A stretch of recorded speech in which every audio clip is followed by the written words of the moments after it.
예, 안녕하세요. 더머브입니다. 오늘 영상은 요즘 주사나 이 주사비에 또 많이 쓰이는 조금 독한 약들이 있어요. 이게 이런 약들 쓰시고 주사나 주사비가 좋아지지 않으면서 부작용이 좀 심해져서 저희 병원에 내원하시는 경우가 많아졌기 때문에 이 영상을 한번 찍어 보겠습니다. 요 자맹성 진균증에 대해서 한번 언급을 하면서 간단하게 다뤄본 적이 있는데 이번에는 조금 더 자세하게 설명드리는 시간을 갖겠습니다. 그리고 난치성 스테로이드 부작용 환자 상담 사례가 있어요. 그래서 요거 한번 같이 또 다뤄드리겠습니다. 이 환자 같은 경우 이제 아토피 환자죠. 목이라든가 그 몸통에도 증상이 있는데 일단 얼굴 사진만 보면은 전형적인 이런 게 아토피 환자입니다. 다른 증상으로 오진하는 경우도 있는데 일반적으로 아토피는 좀 오진이 많지는 않아요. 아토피는 딱 봐도 아토피인 경우가 많기 때문에 치료 자체는 상당히 깨끗하게 거의 한 95% 이상 증상은 다 개선된 경우고요. 보면은 치료 자체는 거의 깨끗하게 완벽하게 잘 된 수준이라고 보셔도 되겠습니다. 치료 자체는 상당히 잘 된 이런 케이스라고 보시면 되고, 아토피 같은 경우에는 이게 환자가 좀 개인 차이가 있거든요. 일상 관리를 어느 정도로 잘 하느냐 그런 차이도 있고, 기본적으로 그 증상에 따라 이제 약물이 반응하는 경우가 조금 또 달라요. 아주 젊은 어린 환자일수록 반응이 깨끗하게 잘 안 되는 경향이 조금 더 많습니다. 나이가 좀 더 많이 들은 환자일수록 저희 같은 경우는 좀 치료가 쉬운데, 이 환자는 나이대에 비해서도 잘 된 케이스라고 볼 수 있겠습니다. 아토피는 치료를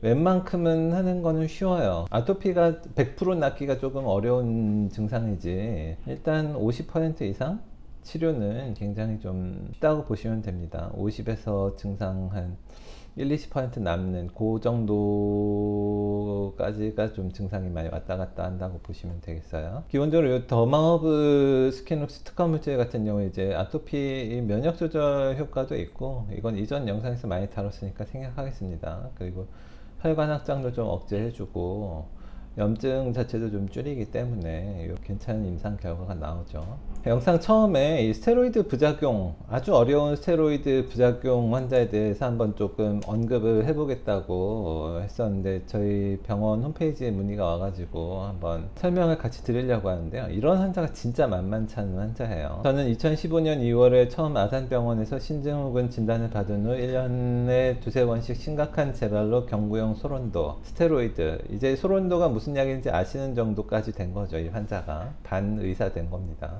경구용 소론도를 12알부터 낮춰가면 매번 먹어왔습니다. 신증후군 진단 아산병원에서 했다니까 맞겠죠. 그러다가 2019년 7월경에 심각한 재발로 다시 한번 아산병원에 입원하게 되었고, 그때 당시 담당 선생님이 신증후군 재발을 낮춘다는 리투크시마비, 생물학적 제제죠. 요거 주사해보자고 하셨고, 그 동시에 당시 생리혈이 스테로이드로 인해 너무 많아져서 미레나 시술도 함께 진행했습니다. 피임약이죠, 이거 씹는 거. 이후 8월부터 팔 한쪽에 갑자기 알 수 없는 두드러기가 조금씩 생기더니 2020년 1월경에는 전신에 퍼져 온몸이 후끈거리고 타는 듯해서 옷도 입을 수 없을 만큼 심각해져서 아산병원에 갔더니 알러지내과 피부과 진단을 통해 고양이 털 알러지로 인한 아토피라고 진단받았습니다. 요거가 약간 좀 의문이죠. 아산병원 굉장히 좋은 병원이지만 2020년 1월경에 요거 고양이 털 알러지라고 진단을 하신 건데, 이제 고양이는 2015년부터 키우고 있었다는 거죠. 아산병원에서 안 나으니까 동네 내과도 가보셨겠고, 근데 안 가본 곳이 없이 스테로이드, 프로토픽, 한약 치료 다양하게 해봤지만 도통 진전이 보이지 않았습니다. 현재는 바르는 스테로이드와 프로토픽을 바르고 있고 신질환으로 인해서 면역 억제제를 먹고 있습니다. 선생님 유튜브 보고 혹시나 저도 아토피가 아니라 스테로이드 주사일까 싶은 의심도 들고, 아토피라고 해서 갔으니까 다른 병원들 가서 효과가 없었던 거죠. 어떤 것이 원인일지 그 원인을 원인을 알아내서 고치고 싶지 더 이상 스테로이드와 프로토픽을 번갈아 가며 바르고 싶지 않습니다. 저도 검사받아 본다면 제 피부병의 원인을 알아내고 고칠 수 있을까요? 그리고 저희도 한약 치료를 하는 곳인지 궁금합니다. 신증후군이 있잖아요. 이런 신질환이 있는 경우에는 먹는 약을 쓰지 않습니다. 저희 같은 경우에는 뿌리는 약, 이제 외용제죠. 뭐 바르는 약, 뿌리는 약 이런 거 플러스 이제 관리 치료 같은 걸로 할 수가 있거든요. 광선 치료랑 이제 산소 치료 이런 거를 병행을 해서 증상을 컨트롤을 할 수 있기 때문에 신증후군이 있는 경우에는 먹는 약을 쓰지 않습니다. 이런 신증후군이나 뭐 다른 질환이 있어서 먹는 약을 쓸 수 없는 경우가 있거든요. 이런 경우가 어려운 겁니다. 기본적으로. 그리고 이 신증후군이 있어서 소론도를 12알부터 시작을 했다고 했잖아요. 스테로이드 용량이 매우 높은 거죠. 근데 이제 이런 경우는 써야죠. 안 그러면 신장이 망가지니까. 그래서 어쩔 수 없이 스테로이드를 대량으로 많이 쓴 환자들이 힘든 겁니다. 소량으로 불필요하게 오래 쓰시는 환자분들 같은 경우는 시간은 걸리지만 치료는 잘 돼요. 이 경우도 치료는 되죠. 이제부터 치료를 잘 하면 되는 거죠. 근데 이게 아마 아산병원에서 검사를 했을 때 알레르기 검사를 했을 거 아니에요. 아산병원이면은. 그러니까 고양이 털에 반응이 있으니까 고양이 알레르기라고 했겠죠. 그래서 이런 경우는 고양이는 죄가 없지만 증상 좋아지는데 조금 도움이 되려면 고양이는 어디 보내주는 게 좋습니다. 다른 곳으로. 기본적으로 이 스테로이드를 이렇게 대용량으로 많이 쓰면은 이러면은 이제 혈관이 확장되기 때문에 알레르기 반응이 쉽게 나와요. 그래서 예전에는 요 알레르기 패치 테스트, 뭐 첩보 테스트라고 하죠. 이런 거를 했을 때 고양이 털 반응이 별로 없었을 거고, 이런 증상 생기기 전에는 고양이를 길러도 아무런 문제가 없었을 텐데, 지금은 약물로 혈관이 확장되어 있기 때문에 이런 알레르기 반응이 쉽게 나오거든요. 그래서 아마 알레르기 반응이 좀 양성으로 나오지 않았을까 추정을 합니다. 아무튼 지금 같은 경우는 이제 스테로이드 부작용 치료를 잘 해야죠. 신증후군 때문에 스테로이드를 쓰잖아요. 이거는 먹어야죠. 먹어야 됩니다.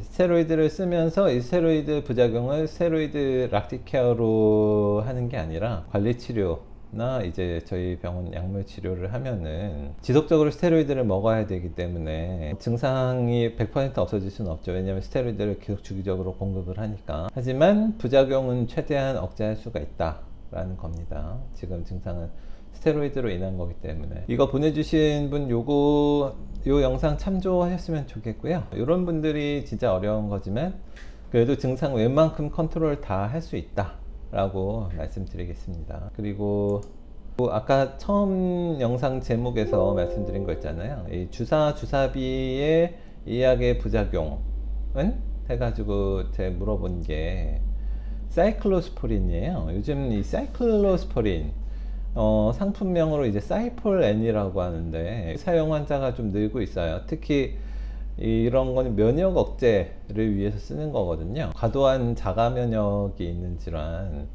쓰는 건데, 요 사이클로스포린 같은 경우는 원래는 뭐 아주 독한 아토피 정도에만 썼는데 이제는 뭐 주사나 주사비 이런 거에도 좀 같이 쓰는 경우가 있습니다. 뭐 건선 같은 경우에도 좀 썼는데 별로 뭐 좋은 약 나쁜 약 뭐 가리기 조금 애매하지만 아무튼 부작용이 좀 강한 약이죠. 근데 이런 약들 사용이 좀 늘고 있습니다. 사이클로스포린이 뭔데요? 라고 하면은 우리 몸의 면역 체계 활성을 줄이거나 억제하는 면역 억제제이다. 면역 억제제, 우리 몸이 면역을 억제하는 거죠. 특히 뭐 이제 장기 이식 같은 거 한 후에 거부 반응의 예방 및 치료에 사용된다고 하죠. 그리고 그 밖에 자가 면역 질환, 건선이나 뭐 아토피 같은 경우도 쓸 수 있습니다. 논문을 통째로 갖고 오진 않았습니다만 이제 해당 항목만 좀 보면은 로우 퀄리티 에비던스가 좀 나온다고 하죠. 낮은 근거 수준. 사이클로스포린을 썼을 때 주사가 좀 좋아진다 라는 보고들이 있어요. 이게 뭐 아주 높은 근거는 아니고 좀 낮은 근거 수준에. 그래서 요즘에 이 사이클로스포린을 이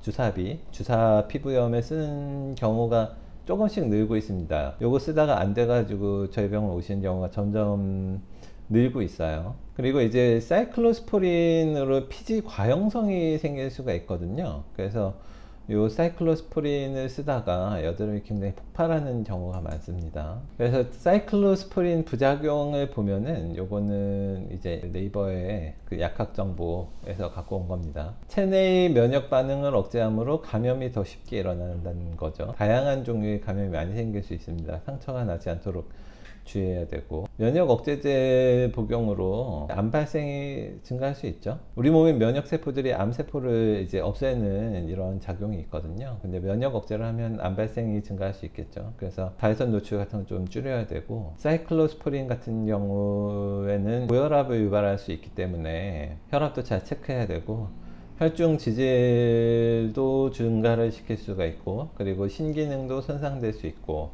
뭐 좋은 약은 아니죠. 근데 이제 사이클로스포린으로 부작용이 많이 생기기 때문에 요즘에 요거를 치료를 어떻게 하냐, 일상관리를 어떻게 하냐, 이제 혈중 지질이 올라간다고 했잖아요, 요 사이클로스포린 같은 경우에. 그리고 혈압도 올라가고, 그래서 좀 혈중 지질을 좀 낮출 수 있게 좀 혈당이 급격하게 올라가는 음식들, 이런 것도 좀 줄이고 저칼로리로 저지방 시기를 좀 해줘야 됩니다. 피지 과형성증이 10에서 20% 정도 생긴다고 논문에 보고가 돼 있거든요. 그래서 이제 피지 과다로 인한 피부염, 대표적인 게 이제 여드름이죠. 이런 게 좀 잘 생길 수 있기 때문에 이런 거를 좀 조절을 잘 해줘야 됩니다. 그리고 면역 저하로 인한 기회감염 이런 게 많이 생겨요. 자맹백선 저번에도 영상을 한번 언급을 했었는데, 그래서 면역을 좀 올려주는 치료가 필요해요. 근데 이런 것들은 현대 뭐 의약품에는 별로 없고, 정말 간단하게 하면 비타민C 아니면은 천연물 생약, 한약이죠. 이런 걸로 좀 면역을 조금 올릴 수가 있습니다. 사이클로스포린에 대해서 조금 다뤄봤는데요. 이전 영상에서도 한번 찍었지만 자맹백선이 또 이 사이클로스포린으로 인해서 생길 수 있는 주된 증상이고, 이런 경우 이제 이런 신질환이 있어서 지금 같은 경우에 스테로이드를 쓰는데, 신질환 아니라 뭐 다른 뭐 자가 면역 질환, 뭐 류마토이드나 이런 질환에 스테로이드나 뭐 이런 사이클로스포린 같은 강력한 면역 억제제 같은 거 쓸 수 있거든요. 이런 약물을 쓰는 거를 중지를 할 수는 없지만, 피부 부작용은 최대한 스테로이드를 쓰지 않고도, 면역 억제제를 쓰지 않고도 최대한 컨트롤을 할 수가 있습니다. 그리고 먹는 약을 쓰지 않고 치료를 하는 게 관건이라고 보시면 되겠습니다. 이런 환자들은 먹는 약을 안 쓰고 치료를 하는 게 상당히 어렵기도 하고 시간도 많이 걸리기 때문에 이런 환자들이 만만찮다는 겁니다. 뭐 저희는 먹는 약에만 의존을 하지 않기 때문에 치료를 할 수 있는 겁니다만. 오늘 영상은 여기까지 하겠습니다. 고맙습니다.